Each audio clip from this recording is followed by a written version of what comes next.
Load ice ಕ್ಯಾಂಡಿಲ್ ತರಿಸ್ತೀನಿ ಇಕ್ಕೊಳ್ರಿ. ನಿನ್ನೆಯಿಂದ ಹುಡ್ಕೊಂಡ್ ಸಾಯ್ತಾ ಇದೀವ. ಅವ್ನ ಯಾರೋ ಡೂಪ್ಲಿಕೇಟ್ ಇರುತ್ತೆ, 2 ವರ್ಷ ಆಚೆ ಬರಲ್ಲ ಅಂತ.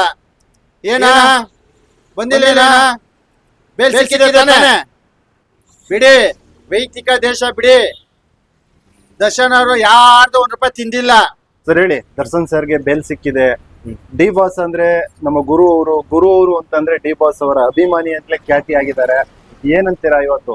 ಸರ್, ಇವತ್ತು ಇಡೀ ಕರ್ನಾಟಕ ಆದ್ಯಂತ ಪ್ರತಿಯೊಬ್ರು ನಿಟ್ಟುಸಿರು ಬಿಟ್ಟವ್ರೆ, ಖುಷಿ ಪಟ್ಟಿದ್ದಾರೆ.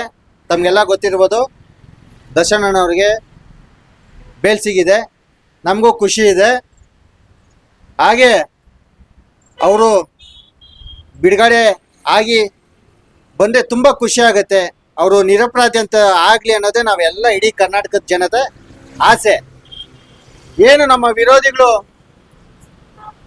1 ವರ್ಷ ಆಗುತ್ತೆ, 2 ವರ್ಷ ಆಗುತ್ತೆ, ಅವ್ರಿಗೆ ಬೇಲ್ ಸಿಗಲ್ಲ ಅಂತ ಮಾಧ್ಯಮದಲ್ಲಿ ಬಿಟ್ಟಿ ಪ್ರಚಾರಗಳು ತಗೊಂತಾರೋ, ಅವ್ರಿಗೆ ನನ್ನ ಕಾಂಟ್ಯಾಕ್ಟ್ ಮಾಡಿದ್ರೆ ಪಾಪ ನಿನ್ನೆಯಿಂದ ಅವ್ರಿಗೆ ಉರ್ದಿ ಊರ್ ಬಾಗ್ಲಾಗಿದೆ. ಅವ್ರಿಗೆ ನೀವು ಅಂದರೆ ನನ್ನ ನಂಬರ್ ಕಾಂಟ್ಯಾಕ್ಟ್ ಮಾಡಿದ್ರೆ ಅವ್ರ ಮನೆಗೆ ತಲುಪಿಸ್ತೀವಿ ಐಸು ಗಡ್ಡಿಗಳನ್ನ. ಪಾಪ ನಿನ್ನೆಯಿಂದ ಊಟ ಮಾಡಿರೋ ಇಲ್ಲ, ನಿದ್ದೆ ಮಾಡಿರೋ ಇಲ್ಲ. ಏಯ್ ನೋಡ, ನೀವೆಷ್ಟು ತುಳಿತೀವ ಅಷ್ಟ ಯಪ್ಪ ಮೇಲಕ್ಕೆ ಎದ್ದು ಬರ್ತಾನೆ. ಇವೆಲ್ಲ ಬಿಡ್ರಿ ಚಮಚ ಕೆಲಸಗಳನ್ನ. ಪ್ರಪಂಚದಲ್ಲಿ ಯಾರು ಮಾಡಿರ್ತದೆ ಅವ್ರು ಮಾಡಿಲ್ಲ. ಇಲ್ಲ, ಅದೇ ಕೊನೆ ಅಲ್ಲ, ನಡೀತಾ ಇರ್ತೈತೆ. ಏನೋ ಆಗಿದೆ, ಯಾರು ಬೇಕಂತೇನು ಮಾಡಿಲ್ಲ. ಹೋಗೋರೆ ಬಂದವ್ರೆ ಏನೋ ಆಗ್ಬಿಟ್ಟಿದೆ. ಅದಕ್ಕೆ ನೀವು ಇಷ್ಟು ಕೊಟ್ಟು ಇದೊಂದು ಸಾಕು ತಗೊಂಡು ಅವನ ತುಳಿಯೋಕ್ಕೆ ಇನ್ನೊಂದು ಮಾಡೋಕ್ಕೆ ಮುಂದಾದ್ರೆ ದರ್ಶನ್ ಅಭಿಮಾನಿಗಳು ಸುಮ್ಮನೆ ಇರಲ್ಲ. ದೇವ್ರು ನಮ್ಮ ಪರವಾಗಿರೋದಕ್ಕೆ ನೆನೆ ಬೇಲ್ ಸಿಕ್ಕಿದೆ, ಆಯ್ತಾ? ಇಡೀ ರಾಜ್ಯದಂತ ಖುಷಿ ಪಡ್ತವ್ರೆ. ಅವನು ಯಾರೋ ಒಬ್ಬ ಹೇಳ್ದ, ಯಾರೋ ಅವ್ನು ಡೂಪ್ಲಿಕೇಟ್ ಇರುತ್ತೆ, 2 ವರ್ಷ ಆಚೆಗೆ ಬರಲ್ಲ ಅಂತ. ಏನ ಬಂದಿಲ್ವೇನ? ಬೇಲ್ ಸಿಕ್ಕಿದೆ ತಾನೆ? ಬೇಲ್ ಸಿಕ್ಕಿದೆ ತಾನೆ? ಏನು ಹೇಳ್ತೇವೆ ಇದಕ್ಕೆ? ನೀವೆಲ್ಲ ಏನು ದೇವ್ರೇನೋ ನೀವು? ಏಯ್ ಚಮಚಗಳ, ನೀವೆಲ್ಲ ಏನು ದೇವ್ರ ಶಾಪ ಕೊಡಕ್ಕೆ? ಏಯ್ ಮೇಲೆ ಒಬ್ಬ ದೇವ್ರವನೆ, ಕಾಪಾಡ್ಬೇಕೋ ತುಳಿಬೇಕೋ ಮೇಲೆ ದೇವ್ರವನೆ. ನೀವ್ಯಾರ ಜುಟ್ಟುಗಳು? ಯಾರ ಜುಟ್ಟುಗಳು ನೀವು? ಲೋಡ್ ಐಸ್ ಕ್ಯಾಂಡಿಲ್ ತರಿಸ್ತೀನಿ ಇಕ್ಕೊಳ್ರಿ. ನಿನ್ನೆಯಿಂದ ಹುಡ್ಕೊಂಡ್ ಸಾಯ್ತಾ ಇದೀವ. ಏನೋ ನನ್ನ ಮಕ್ಕಳು ಆಚೆ ಅಷ್ಟು ಜನ ಬಕೀಟ್ಗಳು ಮಾತಾಡ್ತಾರೆ, ಇನ್ನಷ್ಟು ಜನ ಬಕೀಟ್ಗಳು ಒಳಗಡೆನೆ ನೋವು ತಿಂತಾರೆ. ಅದೆಷ್ಟು ಜನ ಹುಡ್ಕೊಂತ ಇದೀವ ನಿನ್ನೆಯಿಂದನೂ. ಊಟಗಳು ಮಾಡಿ ಕಣ್ತುಂಬ ನಿದ್ದೆ ಮಾಡ್ರ ಬಿಡ್ರ. ಕೆಲವರು ಮಾಧ್ಯಮದಂತನೂ ಪಾಪ ಇಷ್ಟು ದಿನ ಅವರು ಒಂದು ಬೇಡ ಬೇಯಿಸ್ಕೊಂಡು ವ್ಯೂಸು ಕಮೆಂಟ್ಗಳಿಗೆ ಏನು ಇದು ಮಾಡಿದೆ. ಇನ್ಮೇಲೆನಾ ಮಾಧ್ಯಮದವರು ಅಭಿವೃದ್ಧಿ ಕಡೆಗೆ, ಕುಂದುಕೊರತೆಗಳ ಕಡೆ ಈ ರಾಜ್ಯಾದ್ಯಂತ ನೂರಾರು ಸಾವಿರಾರು ಲಕ್ಷಾಂತರ ತೊಂದರೆಗಳಿದೆ. ಎಷ್ಟೋ ಹೆಣ್ಮಕ್ಳಿಗೆ ತೊಂದರೆ ಆಗ್ತಿದೆ. ಇಂಥದ್ದು ಕಡೆ ಮೀಡಿಯಾದವ್ರು ಗಮನ ಕೊಡ್ರಿ. ಆಯ್ತು, ದರ್ಶನ್ ಅವ್ರ ಬಗ್ಗೆ ನೋಡ್ಸಿದ್ದು, ನೀವು ಬೇಳೆ ಬೇಯಿಸ್ಕೊಂಡಿದ್ದು ಆಯ್ತು. ನೀವು ಇಷ್ಟು ನೋಡ್ಸೋದಲ್ಲ, ಏನಾಯ್ತು? ದೇವ್ರು ನಮ್ಮ ಪರವಾಗಿ ಅವರೇ ಆಚೆ ಬರ್ತಾರೆ. ಇನ್ಮೇಲೆ ಒಳ್ಳೆ ಜೀವನ ಮಾಡ್ತಾರೆ, ಒಳ್ಳೆ ಫಿಲಮ್ ಕೊಡ್ತಾರೆ. 100 ದಿವಸ ಓಡ್ತೈತೆ, ಅದು ಹಿಟ್ಟಾಗುತ್ತೆ. ಅದು ನಿಮ್ಮ ಮಾಧ್ಯಮದಲ್ಲಿ ನೀವು ಹಾಕ್ತೀವ, ಅದು ನಾವು ನೋಡ್ತೀವಿ. ಬಿಡಿ, ವೈಯಕ್ತಿಕ ದೇಶ ಬಿಡಿ. ದರ್ಶನ್ ಅವರು ಯಾರ್ದು ₹1 ತಿಂದಿಲ್ಲ. ಯಾವನು ಬಡ್ಕೊಂತಾನಲ್ಲ ರೋಡ್ಗಳಲ್ಲಿ ನಾಯಿಗಿಳ್ತಾರ, ಬೌ ಅಂದ್ಬಿಟ್ಟು, ನಿಮ್ಮ ಅಪ್ಪಂದೇನ ತಿಂದವ್ರೇನೋ? ಏಯ್, ಅವ್ರ ಕೊಡುಗೆ ಎಷ್ಟು ಫಿಲಮ್ ಇಂಡಸ್ಟ್ರಿಗೆ? ಅವ್ರ ಕೊಡುಗೆ ಎಷ್ಟೋ ಇರೋದು? ಅವ್ರ ಕಾಲ್ ಧೂಳಕ್ಕೆ ಸಮಾನ ಇಲ್ಲ. ನಾಯಿ ನರಿಗಳೆಲ್ಲ ಮಾತಾಡ್ತೀವ. ಅವ್ರ ಕೊಡುಗೆ ಎಷ್ಟಿದೆ? ಸೋಷಿಯಲ್ ವರ್ಕ್ ಎಷ್ಟು ಮಾಡಿದ್ದಾರೆ? ಎಷ್ಟು ದತ್ತಕ್ಕೆ ತಗೊಂಡವ್ರೆ ಪ್ರಾಣಿಗಳನ್ನೆಲ್ಲ? ನಾಯಿಗೊಂದು ಬಿಸ್ಕೆಟ್ ಹಾಕಲ್ಲ, ಪಬ್ಲಿಸಿಟಿಗೆ ಬರ್ತೀವ ಮಾತಾಡಕ್ಕೆ ದರ್ಶನ್ ಅವ್ರ ಬಗ್ಗೆ. ನಿಮಗೆ ಮೀಟರ್ ಇಲ್ವೇನೋ, ಮೈಲೇಜ್ ಇಲ್ವೇನೋ? ಕೆಲವು ಮಾಧ್ಯಮದವ್ರಿಗೆ ಅವ್ರು ಎಷ್ಟೊತ್ಕೊಂಡ ಮೈಲೇಜು ಅವೆಲ್ಲ ಬಿಡ್ರಿ. ಕುಂದು ಕೊರತೆಗಳು ಸಾವಿರಾರು ಇದೆ. ಜನ ಅನ್ನಲ್ಲಿ ಸಾಯ್ತಾವ್ರೆ, ರೈತರು ನೋವಲ್ಲವ್ರೆ, ನಿಗದಿತ ಬೆಲೆಯಲ್ಲಿ ಸಾಯ್ತಾವ್ರೆ ಎಷ್ಟೋ ಜನ. ಅಲ್ಲಿ ನೋಡ್ಸಿ ನಿಮ್ದು ಇದು. ಅದು ಬಿಟ್ಬಿಟ್ಟು ಈ ರೀತಿ ದರ್ಶನ್ ಅವ್ರೇನು ನಿಮ್ಗೆ ಇದು ಸಿಕ್ಕವ್ರ? ಸುಮ್ಮನೆ ಅವ್ರ ಬಗ್ಗೆ ಮಾತಾಡಕ್ಕೆ ಇವೆಲ್ಲ ಬಿಟ್ಬಿಡ್ರಿ. ನೀವು ಕೌಂಟ್ರ್ ಕೊಟ್ರೆ ನಾವು ಕೌಂಟ್ರ್ ಕೊಡ್ತೀವಿ, ನೀವು ಹಮ್ಕೊಂಡಿದ್ರೆ ನಾವು ಹಮ್ಕೊಂಡಿರ್ತೀವಿ. ಯಾರು ಹೇಳೋರು ಕೇಳೋರಿಲ್ಲ ಅಂತೀವ.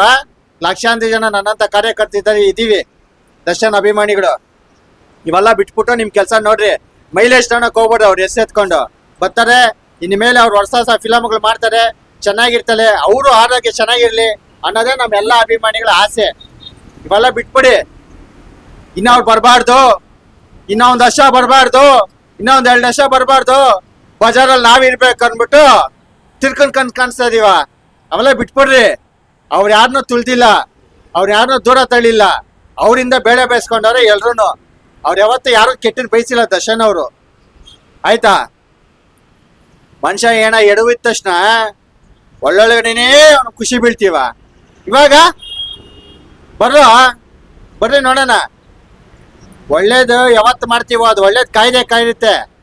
ಅದಕ್ಕೆ ದರ್ಶನ್ ಅವರೇ ಸಾಕ್ಷಿ. ಅವ್ರು ಮಾಡಿದ ಒಳ್ಳೆತನಗಳು, ಅವ್ರು ಮಾಡಿದ ದಾನ ಧರ್ಮಗಳು ಇವತ್ತು ಅವ್ರನ್ನ ಕಾಪಾಡ್ತು. ಅವರು ತಿದ್ದು ನಡೀತಾರೆ.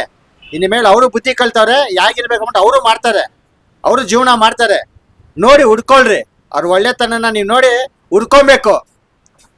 ಇನ್ಮೇಲೂ ನಡೆಯುತ್ತೆ ದಾನ ಧರ್ಮಗಳು, ಪ್ರತಿಯೊಂದು ಅವ್ರು ಮಾಡೇ ಮಾಡ್ತಾರೆ ದರ್ಶನ್ ಅವರು. ನೋಡಿ ನೀವು ಹುಡ್ಕೊಳ್ರಿ.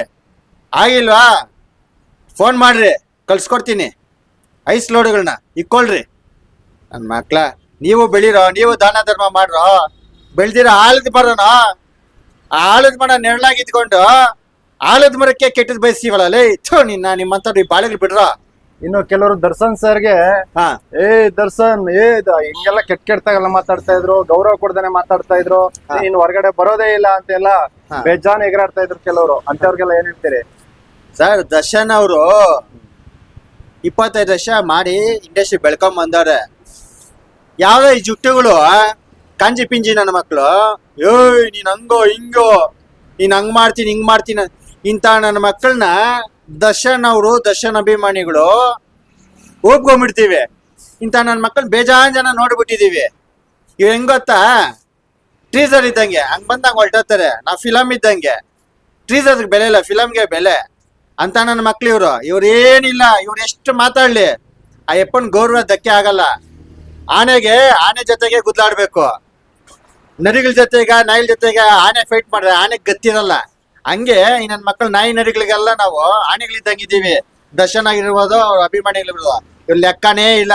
ಇವ್ರ ಮಾತು ಊಬ್ಕೊಂತೀವಿ, ಅಲ್ಲಿಗೆ ಸಮ ಇವರು. ಅರ್ಥ ಆಯ್ತಾ?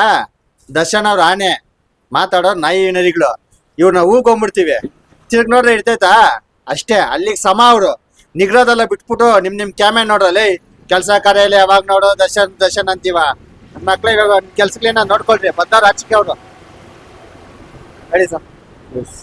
ಇನ್ನು ದರ್ಶನ್ ಅವರು ನಿನ್ನೆ ಬಂದ ತಕ್ಷಣ ಅಭಿಮಾನಿಗಳ ಒಂದು ಸಂಭ್ರಮ ದೊಡ್ಡ ಮಟ್ಟದಲ್ಲಿ ನಡೀತು. ನೀವು ಯಾವ ರೀತಿ ಸಂಭ್ರಮ ಆಚರಣೆ ಮಾಡಿದ್ರಿ ಸರ್?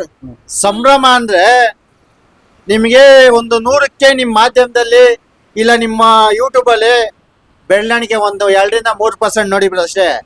ಪ್ರತಿಯೊಬ್ರು ವಯಸ್ಸಾದವರು, ಪ್ರತಿಯೊಬ್ರು ಚಿಕ್ಕವರು, ಪ್ರತಿಯೊಬ್ರು ದರ್ಶನ್ ನನ್ನ ಫ್ಯಾನ್ಸೇ. ಪ್ರತಿಯೊಬ್ರು ಸಡಗರವಾಗವ್ರೆ, ಸಂತೋಷವಾಗವ್ರೆ. ಅವ್ರಿಗೇನೋ ಒಂಥರ ಖುಷಿ. ನಮ್ಮ ದರ್ಶನ್ ಅವರು ಆಚೆ ರಿಲೀಸ್ ಆಗಿರೋದಕ್ಕೆ, ಪರ್ಮನೆಂಟ್ ಅವ್ರಿಗೆ ಬೇಲ್ ಸಿಕ್ಕಿರೋದಕ್ಕೆ ಖುಷಿ ಆಯ್ತು. ಪ್ರತಿಯೊಬ್ರು ಖುಷಿ ಇದೆ ಸರ್. ನೀವು ಮೈಕ್ ಎತ್ಕೊಂಡೋದ್ರೆ 100ಕ್ಕೆ 90 ಭಾಗ ಎಲ್ಲರೂ ಖುಷಿ ಬೀಳ್ತಾರೆ. ನಾನೊಬ್ನೇ ಖುಷಿ ಬೀಳೋದಂತದಲ್ಲ, ಇಡೀ ಕರ್ನಾಟಕನೇ ಖುಷಿ ಪಡೋಂಥ ವಿಷಯ. ಅದರಿಂದ ತುಂಬಾ ಖುಷಿ ಇದೆ. ಆ ಯಪ್ಪ ಬಲ್ಲಿ ಇನ್ನೂ ಹೆಚ್ಚೆಚ್ಚು. ಯಾಕಂದ್ರೆ ಈಗ ಚಿತ್ರರಂಗದಲ್ಲಿ ನೀವೇ ನೋಡಿರ್ಬೋದು, ಹೊರ ರಾಜ್ಯದವರು ದಬ್ಬಾಳಿಕೆ, ಚಿತ್ರರಂಗದವ್ರು ಯಾವುದೇ ರೀತಿ ಚೇಂಬರ್ ತಲೆ ಕೆಡ್ಸ್ಕೊಂತಾರ. ಇವತ್ತೇ ನಶಿಸೋಗ್ತಿದೆ ಕನ್ನಡ ಚಿತ್ರರಂಗ. ಯಾರೊಬ್ರು ಧ್ವನಿ ಎತ್ತಲ್ಲ. ಮೊನ್ನೆ ಒಂದು ಹೊರ ರಾಜ್ಯದ ಫಿಲಂ ಬಂತು, ನಾವು ಧ್ವನಿ ಎತ್ತಿದೆ ಕನ್ನಡ ಪರ ಹೋರಾಟಗಾರಗಳು. ಯಾವುದೇ ಹೀರೋಗಳಾಗ್ಲಿ ಹೀರೋಯಿನ್ ಆಗ್ಲಿ ಗಪ್ಚುಪ್ ಬಾಯಿ ಮುಚ್ಚಂದಂಗೆ ಸುಮ್ಮನೆ ಅವ್ರೆ, ಯಾರೂ ಮಾತಾಡಿಲ್ಲ. ಎಲ್ಲಾ ಥಿಯೇಟರ್ಗಳಲ್ಲಿ ಅವ್ರದೇ ಇದೆ. ಯಾಕಂದ್ರೆ ಮಾತಾಡ್ತಾ ಇಲ್ಲ. ಪುಷ್ಪ ಯಾವ್ದೇ ಹೀರೋಗಳಾಗ್ಲಿ ಹೀರೋಯಿನ್ ಯಾರು ಮಾತಾಡೋರು? ಯಾರು ಧ್ವನಿ ಎತ್ತಿದ್ರಿ? ಯಾರೇ ಎತ್ತಿಲ್ಲ. ಕನ್ನಡ ಪರವ್ರು ನಾವು ಧ್ವನಿ ಎತ್ತಿದ್ರಿ. ಆರಾಮಾಗಿದ್ದಾರೆ. ನಮ್ಗೆ ಯಾಕೆ ಬೇಕು? ಯಾರನ್ನ ಮಾತಾಡೋಕೆ ನಮ್ಮನ್ನ ದೂರ ಇರ್ತಾರೆ, ಭಯ ಬೀಳ್ತಾರೆ. ಅದರಿಂದ ಅಂಥದಕ್ಕೆ ಅಂತ ಜಾಗಕ್ಕೆ ನಮ್ಮ ದರ್ಶನ್ ಅವರು ಖಡಕ್ ಆಗಿ ಬಂದು ಒಂದು ಫಿಲಮ್ಗಳು 2 ಫಿಲಮ್ ಮಾಡಿದ್ರೆ, ಆಚಾರ್ಯ ಅವ್ರಿಗೊಂದು ಗೂಟ ಹೊಡೆದ್ರೆ ಎಲ್ಲ ಸೊರೋಗುತ್ತೆ. ಚಿತ್ರರಂಗ ತಿರ್ಗಾ 100 ದಿವಸ ಓಡೋಂಥದ್ದು ಕಣ್ ತುಂಬ್ಕೊಳಕ್ಕೆ ದರ್ಶನ್ ಅವ್ರ ಫಿಲಮ್ ನಾವು ಕಾಯ್ಕೊಂಡಿದ್ದೀವಿ ಅನ್ನೋದು ಹೇಳಕ್ಕೆ ಇಚ್ಛೆ ಪಡ್ತೀನಿ ಸರ್.